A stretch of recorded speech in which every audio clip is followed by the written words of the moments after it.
welcome to Create Show Learn Live. I am one of your hosts, Erin.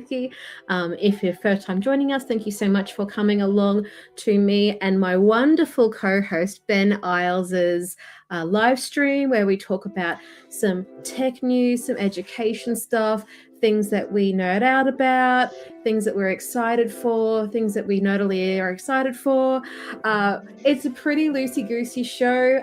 We're certainly not going to be solving the world's problems, but maybe finding some convenient tools to help solve some simple creative problems that you might not even have known that you could solve yourself, either cheaply or for free, using some tools that we happen to know and use in our own daily lives. How are you today, Ben? Erin, I'm super good, and I'm happy to be here. Back on a Saturday night. Back on the night slots. We did a few morning slots. This is good at night. It's nice. The morning slots kids are going to bed. It's all good. The morning slots are great, as long as my kiddo is out of the house. Because there is definitely an element of, what you doing? Where are you? What are you doing? Can I come in? Can I work with you? We should just do an episode with kids. Let's just do it. Yeah. With kids next month. Just Pure come chaos. early, sit on the table. That'd be great. Yeah, I'd be fine about that, except I tend to try to keep my kidlet off public internet. Yeah. As much as possible. Sitting through and like blurring out all their little faces for like an hour would just be maybe I'm lazy. We could just put a light box. We could maybe silhouette. You could have them, little animal masks could do on. Current affair mode, kind of change their voice. We shall ponder. Yes. We shall. Now, for those of you joining us, my voice is not sitting where it normally sits. It's pretty good now. It was not great because I got a virus that turned into like a upper respiratory infection thing. So not only is my hearing impacted, so I have my headphones turned up a little bit extra loud, and thank goodness I do, because I actually have half a chance of hearing you, Ben. If you were in the room with me, I probably would have to keep saying, pardon? That's all good. It's the worst. I am not feeling great, so I apologize in advance to anyone if I start to cough and don't mute myself fast enough. That's all right. It's okay. Because tis the season. There is just like a crazy amount of viruses going around this season. So many people I know have gone down, or their kidlets have gone down with ear infections. It's no fun when all your ear tunnels are blocked up. That's gross. I'm sorry, Erin. Oh, it's so ready. Like we have in Queensland, we don't really have a lot of winter. But in the part of Queensland that I'm in, when winter comes, it comes hard, and it is kind of a tradition. I don't know if any of you know this if you're not from the Brisbane, Ipswich, South Queensland area, but there's something called like the Eka flu and the Eka winds. So come late July, early August, that's when all of the big viruses circle around, just in time for the Brisbane exhibition, or the Eka, that's hosted in Brisbane every single year. That's not surprisingly, when COVID was at its peak, didn't happen because they just went, no. No, thank you. But yeah, it's a perfect storm of the coldest days, windy weather, people bunched in together. So I, with all my heart, Ben, hope that you manage to dodge all of it, or as much of it as possible, because you've got multiple kidlets, so multiple vectors of social. Yeah. A couple of weeks ago I was sick, but we seem to have all come through it. So that's Amazing. Enough. That's enough for this season. One season enough. Oh no, in great tradition, it's always like the kids bring it into the house, and then you just get them past it, and then they're feeling way better and are bouncing around the house, and then you both go 1-2 punch, and you both parents go. It's rough. Yeah, it's really rough. That's it. But I digress. Talking about being sick is not fun. That's right. So I think anyone watching could probably relate. That's it. Pass the Kleenexes. Share your Kleenexes. The aloe vera Kleenexes. Get the good stuff. Oh, Treat yourself. aren't they just like a kiss from an angel on the tip of your nose? Or at least not like wiping your face with sandpaper, which is how it exactly. After a little while. I think that was the original ads for them, wasn't it? That when the aloe vera tissues come out, was people had them bunched up. And the tissue just got coarser and rougher. Coarser and coarser until it was like literally like furniture finishing. Okay, well, don't make me laugh. I'll go. I won't. I'm sorry. Happy smiles and no laughter. That's it. Okay, so I am then going to go over to our wonderful media assets area to trigger our first segment of our show, which is drum roll, please.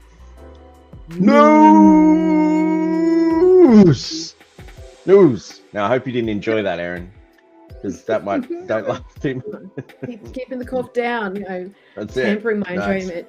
So one of the things that I would like to share with people, because this is something that I followed very avidly when Australia was doing it, and then sort of watching as things progress to their inevitable conclusion, which was that it works sort of kinda.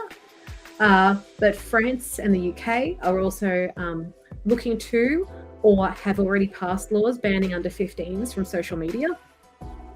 The goal for a lot of these countries is like January 2027, where they're going to be implementing these measures, either through age verification, which obviously raises security concerns, because in order to verify your age, you have to provide identification, which creates another vector for cyber criminals, which is like a whole other problem. And then there's obviously like the element of young people, if they want to access something, generally go out of their way to problem solve and figure it out. Which is something that from time immemorial, and when I say memorial, I mean when we were teenagers, Ben, we were figuring out how to circumvent age limits on stuff online. As a group, I'm certainly not casting aspersions at you, Ben, or admitting anything to myself, but we were the sort of like the first generation. Us Gen Xers and us were the first generation of teenagers online who were like, I have to live in America? I don't think so. I have to be how old? Oh, what's that? 1969? It's a very, very interesting thing to have watched. It's like I make light of it, but obviously it's a very serious issue where absolutely they're trying to protect young people from being predated on, which very interestingly, I don't know if you've seen it yet, but the 5th Toy Story movie actually addresses the dangers of unmonitored online communication of young people through tablets. And through apps, which is actually a really interesting case study in relation to what Australia has implemented, what the UK is looking at implementing, what France is looking at implementing, which is you have so many companies and so many apps that are like, and half of the popularity of a lot of things is the ability to communicate with their peers. So how do you protect vulnerable children effectively when these apps are designed to create unfettered access to each other? Because it isn't just predation by bad actors who are adults who are pretending to be children. It is in fact sometimes and quite often actually bullying and predation by their peers. All that, the problem that they're addressing. It'll be very interesting to see, because obviously Australia went first. Yay us. We can't win the World Cup, but we won this. It's going to be very interesting to see what France and the UK and then other European countries who are looking at implementing this, like Greece, take from the lessons learned by Australia, and how they can then find their own lessons, maybe workability things that still maintain security and don't potentially expose young people's data online, because obviously bad actors like hackers and hacker groups and bots and all of those things are getting very good at violating company security and getting in and getting people's data to one degree or another. It feels like every other week there's another data breach happening, like Origin just the other day. Yeah, we saw that one. Yeah. That's super fun, isn't it? Where you're like, you can be super careful with all your passwords. You can, have discrete email addresses for certain things, and you can be the most careful person in the world. And still, once you hand your data over to someone, you don't have control over it anymore. No. It's like your wallet sitting out in the subway. If someone picks it up and they're honest, amazing. If they're not, So it's all fun and games until someone loses their cybersecurity. That's it. So that was my new share. I just thought that's really interesting how the UK is following along because usually it's Australia following in our colonial progenitors' footsteps, and now we're like, whoop,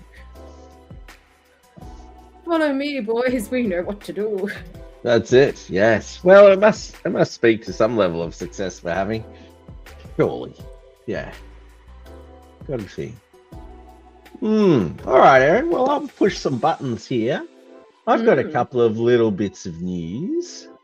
Nothing super huge, but I want to share the window. For now, I'll just share the window. All right. So, there we go. We're on. So, I believe this is a Facebook group educators can join via their association with Adobe.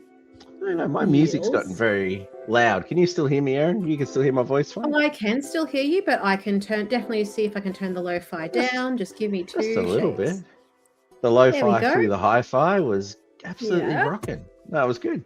So anyway, this Facebook group has been around for a while. There's a couple of very great people in there, such as ourselves. And look at this. I saw this little picture highlight up here. That's a teacher I know back at my TAFE, and, a bunch of other things. But this started to spark up with a bit of news. So I thought I would feature the news. The Student Hub. Student Hub. So I'll take you there in a second. And then also a couple of courses are kicking off, which is just great to see, because it's been I haven't heard a lot. So anyway, news is all good. All news is good news. Yeah, that reminded me that it's interesting following changes in a company and changes of leadership and everything. There's a bit of a reshuffle, and some things get put on pause. It's so lovely when there's movement, isn't it? Yeah. So, and these posts have sort of kicked off last week. So I'm thinking this is the time, this is the moment. So I also thought I would point out that there is an Adobe for higher education. I know they do. If you stay listening, even if you're in the other areas of education, but this is here for us higher education-y people. This is a good little newsletter. It's a nice roundup of stuff. So this is a good share. Obviously, we'll leave it on the screen here for a minute. If you want to pause here, and every time I go to do this, I always forget where it is. There you go. Did that not pop up? I've got a QR code up on the screen, and it's not sharing. Anyway. No, it's not coming up. Sorry, Ben. You biscuits. I probably should have shared my whole desktop for that. But anyway, we'll fix that with what I can also do is, while you're doing that, I will quickly grab the link to the Adobe Education Resources page, which includes the links to the Creative Jobs Report and other publications that they've brought out. And it also includes a link to the higher ed sort of information, K-12 information. So I'm just gonna... And I'll put these links in the chat for if they help you as well. Yes. So we've got our little chat, and they'll be there if that helps. Now, along with the newsletter, this is what was this one? Is this the I think I just clicked a little bit further and went into the Adobe for Education. You dig in there, you get up to events and recordings and things like that. That's another little sweet little link I'm gonna chuck in there. for our little link roundup as well. And then finally, when we get down to it, this is the student hub. So it looks like a really nice Express page. So it's nice to see, you know what I mean? The tools are doing the talking, which is mad. And again, clear recordings of things that have happened. So that's a section that's going to build places to go to learn more. Love that. Nice and simple, doesn't overload us. Love getting a learning off of YouTube. It's a great place to learn some quick tips. Some quick or guides sometimes some slow tips. Nice. I have been known to watch 4-hour tutorial videos to actually fully break down things just so I fully understand them. I'll tell you what, I still think one of my favorite long tutorials is by Valentina V on Premiere. Yeah. And she does one every year. And she just does the latest version of Premiere from start to finish. And it's just such a good, well-paced thing. But it's always like a 3-hour movie. And it's just, and it's got to be, especially in the last couple of years where they've actually like changed the interface, changed where the menus sit, added in so many tools. So yeah, we're definitely like kudos to Valentina V for doing such an amazing job of figuring out how to fit all of those things in only 3 hours. Yeah. Such an achievement. What a lovely little segue into this kicking off of the Institute Labs. They're back, baby. Come on. This one's on smart video editing in Premiere Pro, something you know a lot about, Erin. And I believe Roland Banners is... I can't pronounce his last name. We know Roland. He's nice people. He is a good presenter. He's great people, does so much work in the Philippines, and you know, historically when we all came into this during COVID, like really built a lot of community in the Philippines with a lot of educational professionals in his area. Just like really amazing work that he's done over the years. Absolutely, he can put on a heck of a show. So that's my news. Just a whole bunch of Adobe links fell into my inbox sort of this week. So I've spammed the chat between you and me with those, Erin, but by all means. And I had a banner and a ticker running at the same time with both of your links. The resource section is beautiful. Don't worry about them. So there's just a lot of stuff. If you even just search your way back through the old metaverse to facebook.com/groups/AUSAEL, you'll probably get in and you can get them all there in the one spot. Welcome to the party. Welcome to the Adobe party. Come on. Yes, that's my news. That's the thing. They're a big company. They you know, unquestionably, they have a lot of products which cost a lot of money. Yeah. And when you have access to those products, you want to learn everything you can to make the most. If you have an Adobe All Apps subscription, you want to learn all of those apps, get the most bang for your buck for sure. And if you happen to be, you know, an educator or a student who or work for a company where you get a license as a part of your employee benefits, like such an opportunity to upskill. Because that's the thing, like, yes, AI can make videos. Yes, there are, you know, CapCut, and there are 1,000 apps that are out there that have templates that make putting together social media and video content much more simple than it was even 5 years ago. Like crazy difference, right? Yeah. But there is really something to be said to be a professional that can say, I can and have confidently used Adobe Premiere Pro to create really high quality videos for my organization or for my channel or whatever. And that's something that I can hand on heart say now that I couldn't say a few years ago, because I built my skills up. I kept breaching my confidence level and finding that what I needed was not, able to be done with the tools that I was comfortable with. So I had to step out of that comfort zone and learn something bigger and more complicated. And yes, at first it's a little scary, but that's where like Valentina V and all these amazing tutorials come in handy. That's it. And we'll help too. Send us a message. You've seen our Instagram handles. We like helping people. If you want me to start doing like a short series on like starting in Premiere Pro from scratch, but maybe not like a 3-hour long one, maybe like baby step-ons, I can do a series. Because it's only, things are only complicated and intimidating before you know how to do them. Yeah. Everybody learns how to do stuff. There's nobody that's born innately knowing how to use Premiere Pro or Photoshop, or like skill comes into it, but yeah, most of it is just hours of learning and going, no, undo. Learn your craft, people. It's really good. I'm not saying there's not futuristic mind-bending tools in these applications. There's a lot, but there is something to be said about the consistency. They are expensive, yes, but there is a broad amount of stuff in there too. I discovered the other day I was doing some work on voiceovers, and I know most of the time we record our own, but I found in there that you can now choose from 11 Labs. So that's really? Yeah, so 11 Labs is built into and alongside all the other Adobe voices you can choose as well. You like using ChatGPT? Library is massive. Yeah. You like your ChatGPT? You can now use it within the Firefly and Photoshop ecosystem.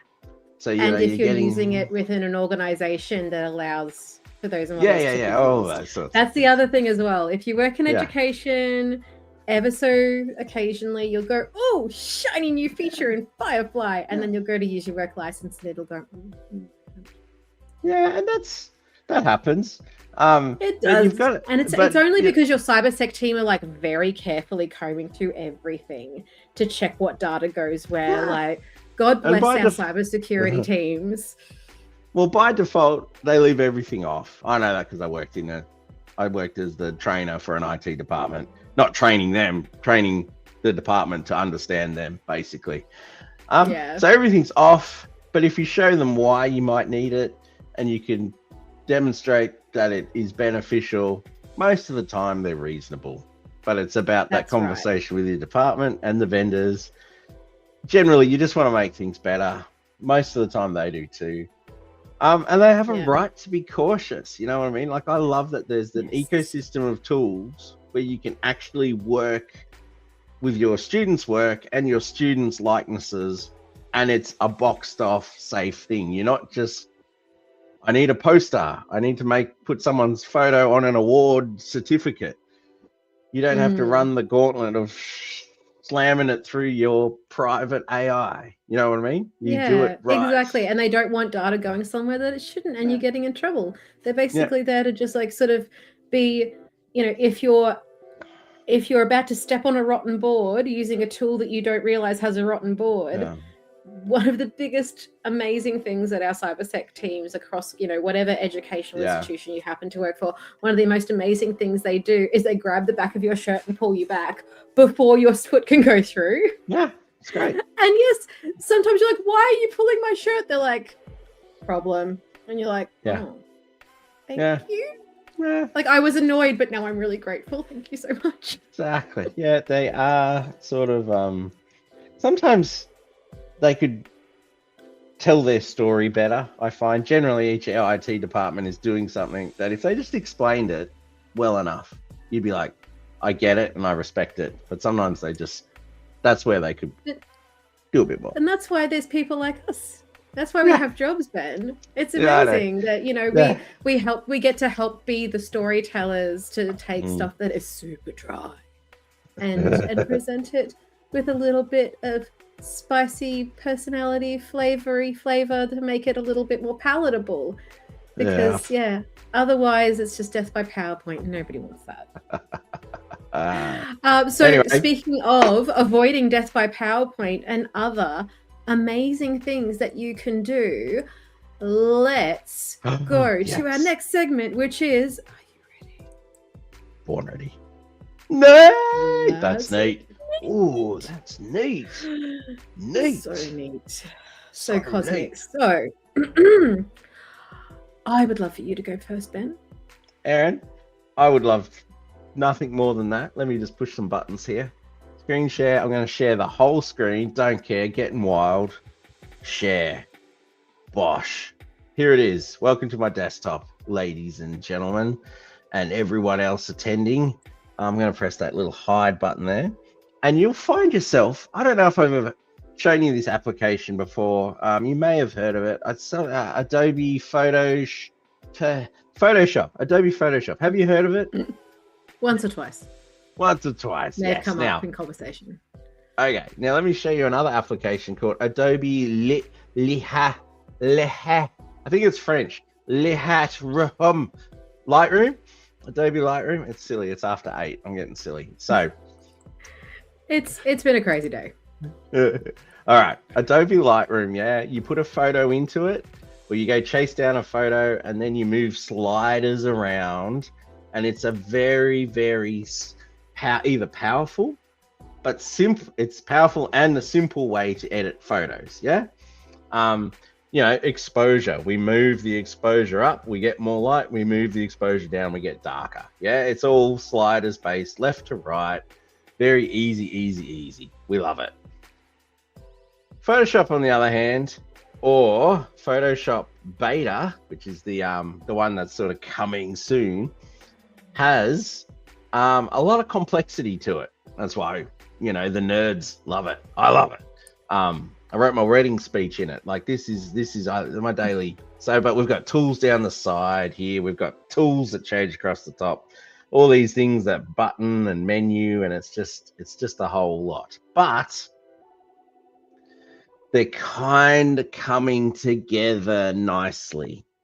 So one of the cool things, yeah. So one of the things we had in Photoshop that we've got lots of things in Photoshop. Don't get me wrong. One of the things we had in Lightroom was just a really, really direct way to change the light in your photo, then change the color and the effects, right? So we could just rip through these sliders and make some changes. Now you could do all this stuff in Photoshop, but it was still a bit indirect. Yeah, you sort of had to know. But things are changing, things are getting really good. In the last couple of months, they have introduced a new adjustment layer. So you open up your photo, you come down here to the adjustment layers, and I'll keep pressing on this button. Don't crash on me now, Photoshop. There we go. And there's a light section here. And look at this. There is an exposure slider. There's a contrast slider. There's a highlight slider. There's a shadow slider. There's whites and blacks. All borrowed out of Lightroom. All there in a neat little adjustment layer. Yeah, just a neat little thing, but just beautifully. So now you can do some things in Photoshop with those really direct photography layers without having to try and think, how am I going to get that into Camera Raw or Lightroom to make those adjustments and then maybe get it back to Photoshop. They're just here, and it's nice. And what's cool is if you've got a text layer, you can then make a text layer and use, let's say, book. I always write the word book. Let's change the color to like something like, let's take it from a sample. Oh dear, what have I done there? It's making magic. It's making magic's messy. Isn't it? Easy. Steady, Ben. That's why I'm in the beta version of Photoshop, hey? Let's make that red text. Hopefully that'll work. Oh, no, didn't like that. Did not like that. Here we go. Demos. I got you now. Okay. I got you there. No. I got you there. Sometimes I forget how much work it is for our computers to live stream and also work at the same time. You know what I mean? Yeah, they're doing all the things. Yeah. It is not loving changing color today. Oh, there she goes. There it goes. Let's make it a bit of a green. Okay. Yeah. What is a live stream without a little bit of app lag? Let's make that bigger. books. Nice. All right. So books. Okay. Say we've got that there, right?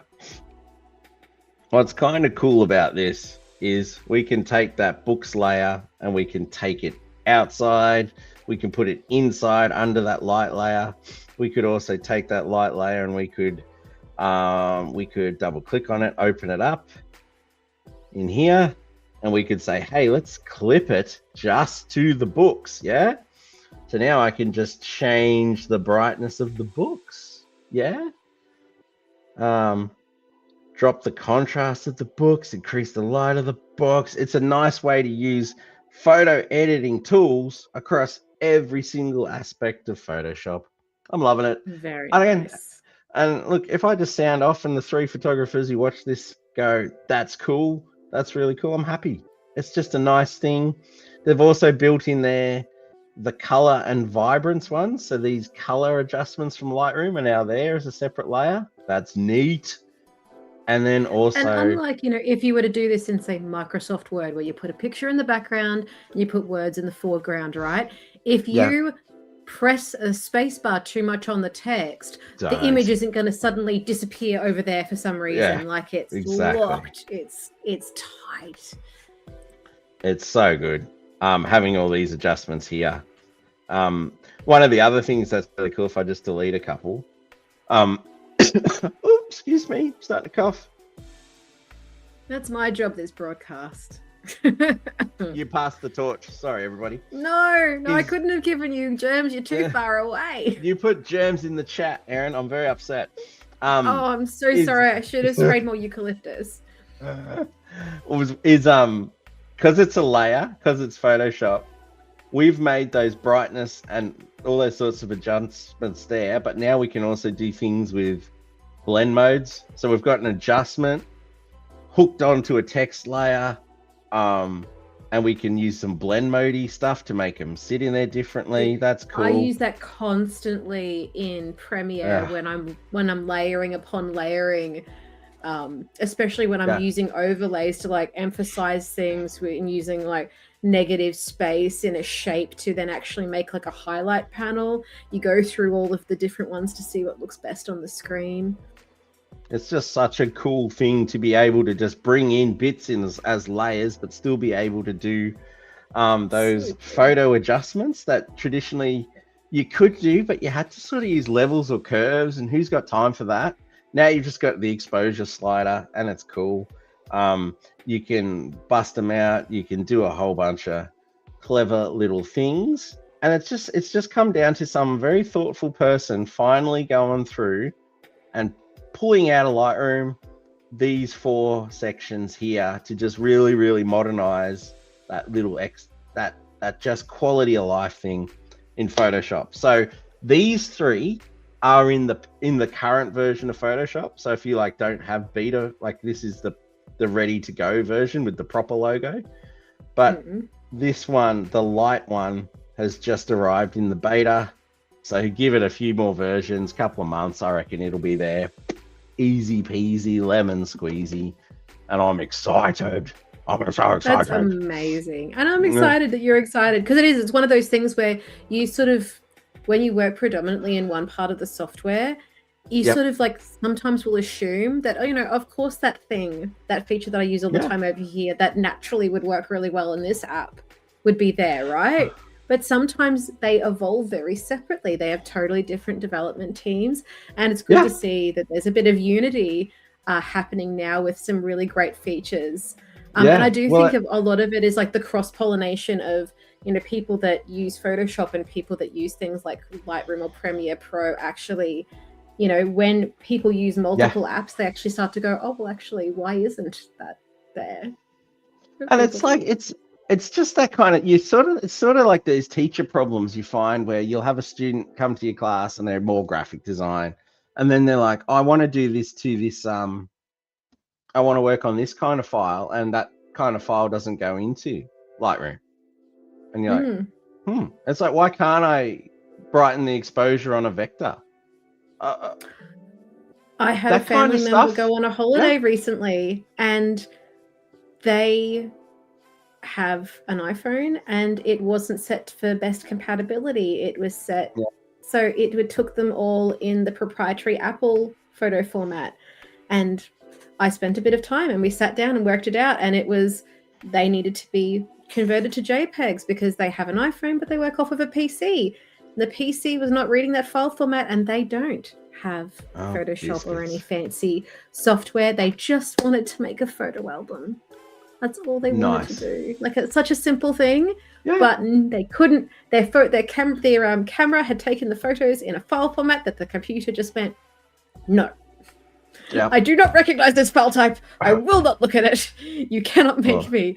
So yeah, I spent a little bit of thing. It's a real bugger. But it's one of those things where, because I happen to have a Mac now, and I have access to Google, and I looked at it and I'm like, okay, I know how to fix this. And it took some time because obviously it was a wonderful holiday and they had thousands of photos. Oof. So converting them all over into JPEG took a little bit of time and computing power, but so worth it. So worth it to see them happy that they could just sit down and make their photo album. Erin, I love that. And because I think it's so often our photos just sit on hard drives. So to go to that effort, commend you. Yeah. I have one more thing, just real fast. Yes, go for it. I think if let's I press, put that screen back up. Button? Yes. All right. So, taking us into, I've got to do something that was a little bit lo-fi, but much appreciated. Thank you, friends at Photoshop, for doing that. Now I'm in Firefly, which is the generative AI, yeah? And we're kind of getting to that point where many of us are used to getting into a photo and writing a prompt, yeah? So we say, can you make a photo like this, all right? Or we might actually, this is a real photo, I took this photo. We might take a photo into Firefly and we might say, could you remove some areas and replace them? Yeah. It's kind of like cloning and healing in Photoshop. Yeah. What I really like about a couple of recent additions, things like Tune, which again is got that little beta thing behind it. I'm going to show that now. And then Markup. They're giving you a bit more control, and they're also showing you how far you're taking it with AI too. Because I think one of the things when you get in that loop, if you have to talk to an AI for a bit, you kind of lose sight of where you started. Do you find that, Erin? You find out like I just wanted to change one little bit, but because the whole thing has to go through the sausage roll machine, everything changes just a little bit. With something that I've been playing with recently, touching up some photos, which we'll cover up in a different episode of this, my particular task. Going through my back catalogue of stuff. If, I was traveling a long time ago and my camera sustained an injury where it got an impact injury and it misaligned the lens. And I was doing hummingbird photography. So I have a huge hundreds and hundreds of images of hummingbirds where the focus just isn't right. And if you've ever taken pictures of hummingbirds, you know that's hard enough. That they're hard enough to try to get. Let alone with you trying to correct for a lens that's not reporting back to you right. And it was repairable. But so it's a thing where there is a use case for something that otherwise is kind of unsalvageable to be tweaked, but you don't want it to be changed. You just want to be able to make change. Yes, and so much more control is being able to get the image and just say, I want you to apply the generative AI to this spot. Don't do it across the board. Don't put the whole machine into the meat grinder. Say, because even if you put it into the meat grinder, or that is whatever AI of your choice, and you say, just work on changing the flower color, it's probably going to mess with all of it. But these tools kind of stop that. And I think that's why it's worth pointing out. So first up, I like this as an educational tool. So I took my photo in here, I uploaded it, and I gave it a prompt of winter snow, morning light. And then AI does what AI does, and it goes, ka-chonk. And it just like AI's the heck out of it, sci-fi, all the beans, and it totally transforms this image into something that's kind of a memory, or it's like it's just so different from where we started. But what is cool is it gives you this kind of timeline here where you can kind of stage by stage pull it back and kind of see, oh my God, this is how much things have actually kind of changed. And you can kind of dial it into your taste. So to me, this is a bit literally like a Calm the Farm bar where you can just pull it back. It's literally like this, because everything at AI is like 110%. You're like, yeah, it's like that real happy puppy that really wants to help, but it's just like, that's a Hallmark romance. That is not real. That's not how it works. But maybe something like that is actually much more authentic. And then that's a cool thing. So I really like that from the illustrating point of view of... That's an amazing example too. I love that. Like, it actually can go too much snow. Take it back. Yeah. But it's like, if you just say, add a bit of snow, go into anything, add a little bit of snow to the foreground of this photo. And it's a avalanche. There you go. Complete with like a snowman on its side. Yeah. No. And the other thing, and I won't take up any more time, Erin, is that obviously we can go into and we can paint into sections and say, just work on filling. So that tunes the AI just to know that it's going to add stuff and add what you ask. Remove, you're very clearly saying you're just taking stuff away. And then this other one, which is quite new, is markup. So that means what I can do here is I can put some dots down, or I could draw a region, and I can clearly sort of say, in this region, add a... So I don't want to use the fluff. Firefly hates the fluff. Birthday cake. Birthday cake. I should probably describe it better. And we'll let that cook. Firefly doesn't like it's not so conversational. It wants to know the important stuff first.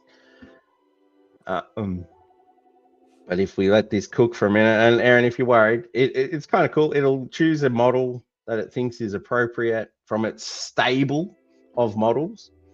It does use a couple of credits, but it's reasonably good compared to your balance of credits. All right. And I think it's just, there it is. There's my itty bitty birthday cake. Isn't that lovely? And again, if we go back to tune, okay. So it builds, if you want to get that timeline thing, make sure you go to tune. If you just want to pick on a specific, not a Pacific area, go to markup, fill, or even remove. And Erin, with that, super done. I'm done. firefly.adobe.com/generate/image. Amazing. Well, thank you. I'm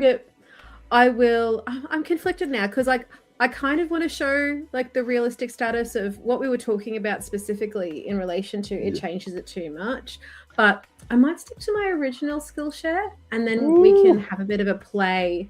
Making jazz. Point. I love it. Bit of jazz. So just like, I don't want to step on you. You shined your boots so beautifully for that demo, and I do not want to step on your feet. So what I am going to do is what I was originally sort of thinking about. If you've met me, listened to me talk at any point in the last forever, it's no secret that I'm a big old nerd, and I'm very into pop culture, and I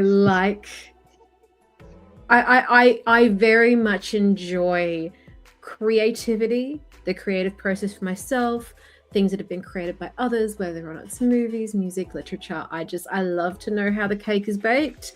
I also love, I am an enthusiastic amateur and sometimes professional baker myself. It depends on what's happening. So obviously I create content for my day job, but then also like I just get excited to have a bit of a play and discover something new. And I was introduced to the I don't know if you've heard of it, the Dungeon Crawler Carl book series, Ben. If you haven't checked it out yet, get amongst it. It is legitimately, I feel, having read all of the books now, or at least listen to the audiobooks, which is a whole other kettle of fish. Jeff Hayes is the goat. Dungeon Crawler Carl. Dungeon Crawler Carl. Jeff Hayes as a audiobook narrator is a singular talent, and I am not worthy. I say her do voiceovers, but I am not worthy. And so yes, you do good voiceovers. There is like this whole, the algorithm knows all, right? And so ever since I've listened to these audiobooks, I talk about it with my husband, because he's the one that introduced me. He's like, I need to talk to someone about this. It's such a good series. So I have sat and I have read all the books and I've caught up with him. And so there is now this whole subsection of like fandom where, you know, if you know, you know. If you're a Trekkie and you like can listen and you're like really good at specific parts of trivia, if you're a Dungeon Crawler Carl fan, if you read all the books, there are certain things that are just really, really fun. And one of them is all of the fan art and things that people are creating as a part of that. So I thought it would be really, really cool. I have not done a demo of this or like done a pre-flight check.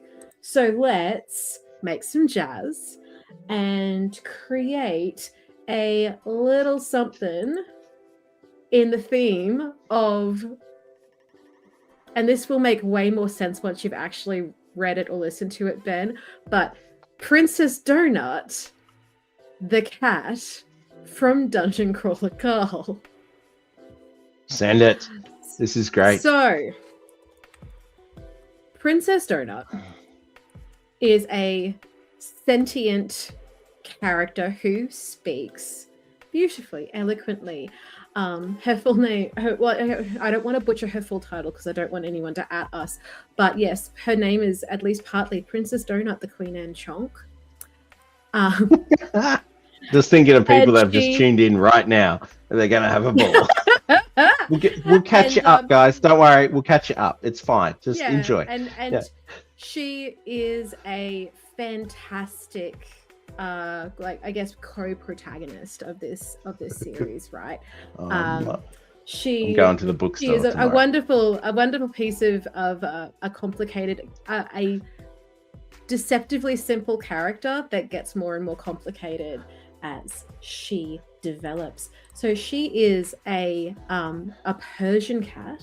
So if I was to go, I want to make myself like a DIY Princess Donut inspired t-shirt, notebook, whatever, I might go into somewhere like Adobe Express, and the first thing I'd want to do is definitely retitle that file. So I'll go Princess Donut fan art, and I would add content, and I would maybe add some elements, because I'm maybe not wanting to go super realistic, because it's very like, because she is a Persian tortoiseshell. So if I go Persian cat, because she's one of the ones with like the smushy face. You know, these little guys. Remember, but she's not a ginger. Like, and it's something that once you start getting into it, it's so important. If you're looking at t-shirts and stuff, like fan art of Dungeon Crawler Carl, you can kind of start telling the AI generated stuff really fast, because it doesn't use the right kind of cat, which is like a cardinal sin, or it portrays Princess Donut as like a ginger or as like a white Persian. It's like, and your brain just goes, no, she's not that kind of cat. So let's see what we can come up with, what is available in the library. So there's lots of kitty cats, but I knew that it was probably because tortoiseshells are not the most common form of Persians. And she is she's royalty. She is a princess. So we want her to be the right kind of cat. So say, for instance, she is a tortoiseshell, not the right kind of cat. No. She will not do it all. So let's go in and maybe just go for a line art option to see what we can find. Because it's pretty important that we, even if like it's a little bit misaligned, we want to get like the details right. So let's see what we have in icons, shall we? Let's. Do, do, do, do, do, do, do, do, do. That's more of a Persian cat. And a part of the lore is that she has this tiara. So we're going to go back in, add content, add elements, and there's a couple of different tiaras and hats that she has been known to wear. Occasionally she wears a beret, Vive la Révolution, Carl. And she also has this amazing pair of sunglasses. So let's go in that give her all sorts of superpowers. So let's go in and go.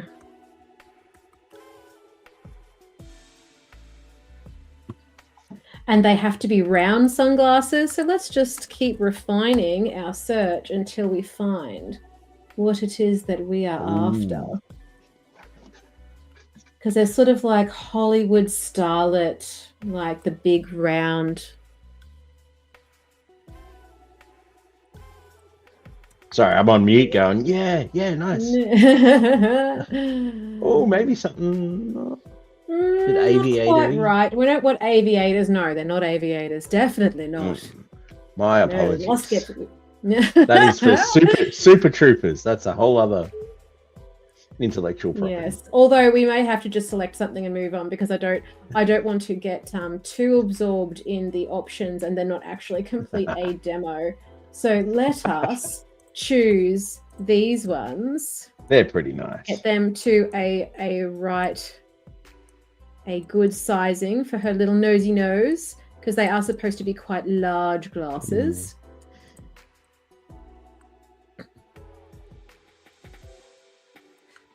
Okay. That's a nice little pro tip there, and you just, instead of resizing each thing one at a time, drag that mouse, lasso them. Wahoo! And then because you can obviously just sort of go through. There's lots of different ways you can access the tools, but that click, hold, drag to get them all, and then go whoop whoop whoop whoop whoop whoop. Because what is a t-shirt or a graphic tee without a catchphrase? And one of her many catchphrases is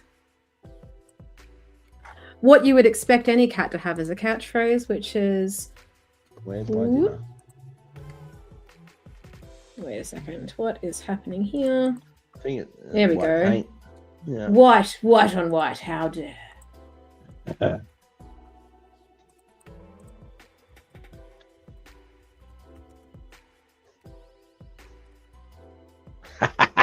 So we go Control or Command A to select all of the text. And then let's go and have a bit of a play and let's see what's in the recommended fonts.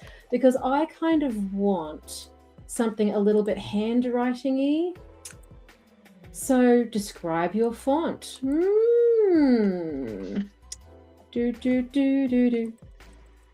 Type in a mood or description to find the perfect font. And then we can go into more fonts. Let's just show that again. So AG there, more fonts. And then it actually does split them up by different categories. So then we can actually go through and find something that is starting to feel right, to go with the flow. Let's go into our text layouts and make it a little bit dynamic. Here we go. Nice. There we go. Almost looks like it was written with ink in a paw. Yep.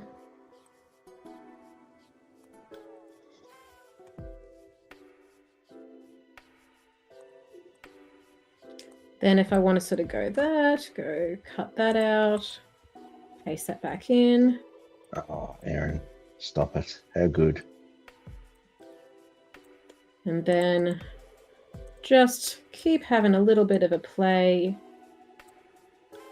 Keep resizing it. I hope that none of my graphic design friends go, oh my God, Erin, what are you doing?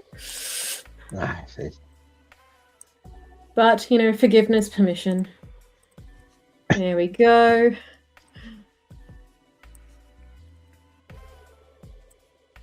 If you're a graphic designer and you want to come on the show as a guest, let us know. Yeah, absolutely. And then because because her character shoots basically laser beams out of her eyes, right? I didn't know that, but it makes sense. This is a thing that she can do. I don't think that's a good thing for a cat to have given. No, I mean, I had a cat where I'm pretty sure she was valiantly trying to shoot laser beams out of her eyes on the regular. If I could have burst into flame every time I did not feed her fast enough, it definitely would have happened. So let's go in and have a bit of an ad content. And I'm going to flick this back over because it's going to stick to what I last used, which is logos. So I'm going to go back to all, and I'm going to go laser beams. Are not called laser beams. Don't at me if you're watching this. Laser beams. Laser beams. That comes in later books. So yes, I know that they are not laser beams. I know that the power is not called that, but we don't want to do spoilers, do we? So I want a laser beam type pattern that will work really well. But because we've sort of gone like with the line drawing thing, I want to kind of stick to that vibe, right? So, but then because I've used icons, there is obviously there is that white space that is sitting behind everything, right? That white space. We want that white space. The white space is our friend. If we try to layer too many icons on top of each other, it just ends up obscuring things, right? So that is when we can start being a little bit tricksy, and we can find some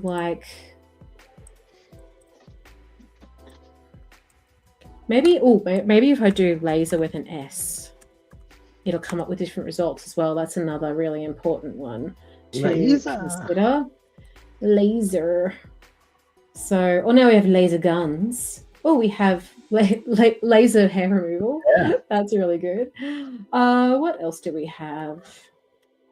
The dotted line thing is an interesting thing. So go line, just like I did in the last episode.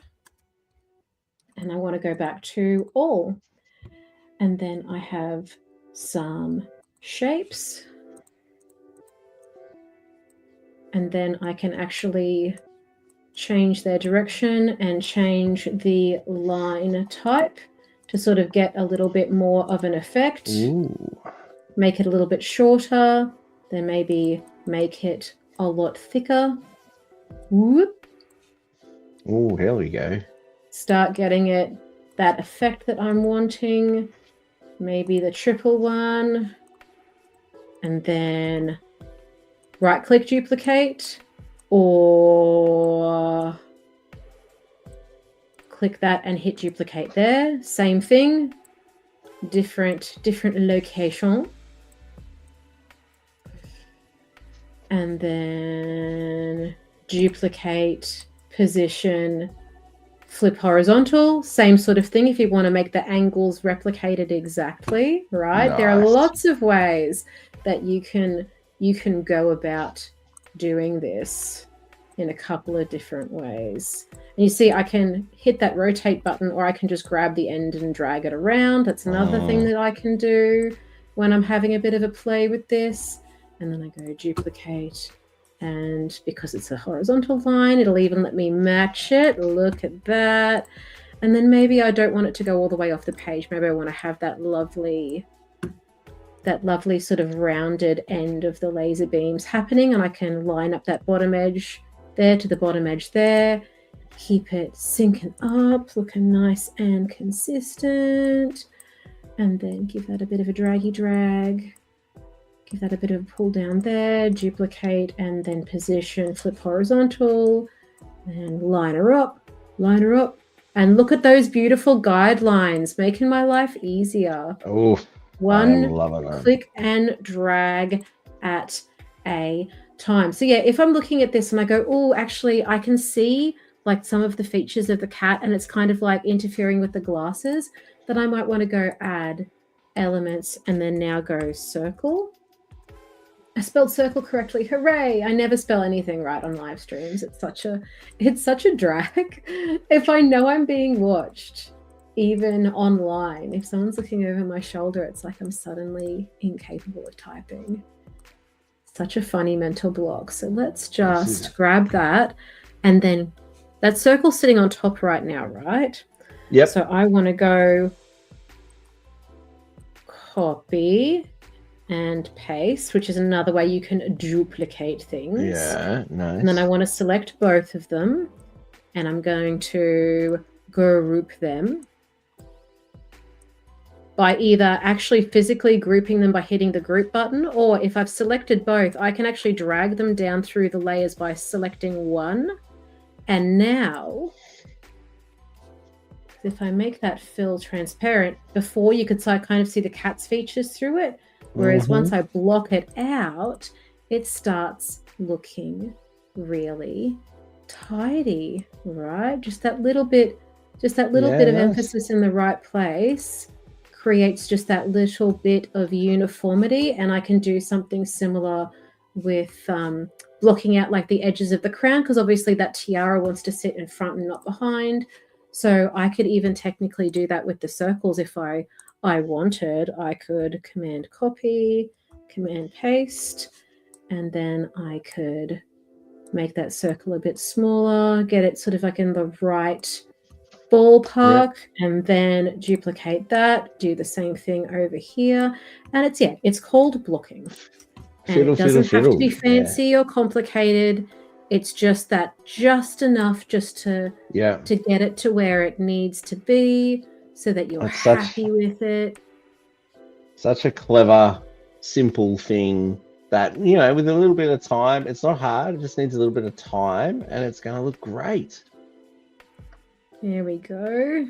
Yes. 1, 2, 3. Get your layers right. Take that little bit of time to figure it out. And all of a sudden, it's coming together. And now, because I've moved those there like that, I want to move that one down and those ones up to make sure those white spots are in the right place. And now she's looking a little bit cleaner, right? Nice. So there is my line drawing Princess Donut fan art that I've made using 1, 2, 3 icons, a couple of shapes to block them out, a little bit of text with a couple of different settings, and some lines that have some customized border styles applied to them.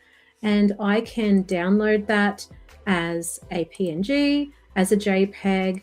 If I was inclined to upload it to one of those t-shirt making sites, I could totally do that. If I wanted to make something for myself, if I was going to one of the the Comic-Cons or things and was really, really keen and proud of my creation. And the other thing is too, I can go Command A and select everything. And then I could technically go through, and if I had a brand, then I could actually go through and apply those brand colors to this little piece of art that I've made, and it will go through and randomly change the colors to something that might work better. It gives you a bit of an idea of how you might want to have a bit of a play with it. So it's really fun. I definitely recommend having a crack with it, having a bit of a play. And that is going to be me for this little experiment on how you can use icons. And obviously making the background black has then ruined my blocking. But then I can go back in and Control A and go back through and fix those up, or just do undo a million times until I have it back where I want it. And Command Shift undo if I want to redo something because I undoed too many times. We've all done that.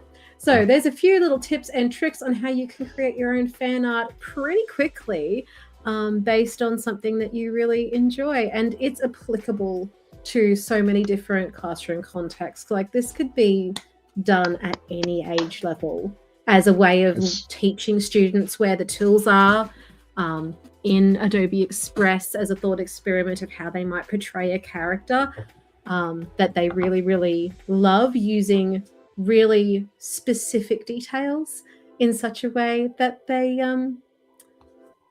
can represent recognizably represent the character, because I'm not saying anywhere who this is, but if you know, you know. What a cool thing. Well done, Erin. That's a ripper. Couple of icons and some shapes, and you build a whole thing very cleverly. It is a good fun way to just explore what is a freely available piece of online browser-based software that is out there for anyone to enjoy. So at that, we are now over the hour mark, and I feel like you can hear that my voice is starting to go. So I think that is a natural transition point for us to say thank you for joining us for our July episode. If you have any requests, questions, or comments, please feel free to jump into the comments on this video, or to jump over onto our social media. As you can see here, I've got my Instagram up there for Create, Share, Learn, and Ben has a cat on multiple platforms. That's what happens when you're old. You can have the same tag everywhere. Yep. As long as you don't, your first tag that you choose isn't like, in hindsight, wildly questionable. Yeah, it's funny when you were 15. Technically, I don't have a cat anymore, but you know. I think having a cat is still a state of, once you've had a cat, it's a state of being. You never not have a cat. Because the fur, just the fur alone. That's it. It's still finding the fur. So that's, thank you. That's absolutely. Well, on that note, thank you so much for joining me, Ben. I appreciate you as always. You too. Well done, Erin. Hard on a tough voice. I'm starting to lose it now. I'm starting to think about it too much. So let's leave it there. Everyone take care, and we'll see you next month for our August episode, which will be on one of the weekends. In between family scheduling and illness commitments. Yes, that's it. We'll see between the 1st and the 30th of August. Yes, or maybe even the 31st. Yeah, possibly. Yeah. We'll see how we go. So everyone take care, and we'll see you next time. Cheers. Bye. We respect and honour Aboriginal and Torres Strait Islander elders past, present and emerging. First Nations sovereignty was never ceded. I acknowledge the stories, traditions and living cultures of Aboriginal and Torres Strait Islander peoples on this land and the lands in Australia that we reach, and commit to building a brighter future together.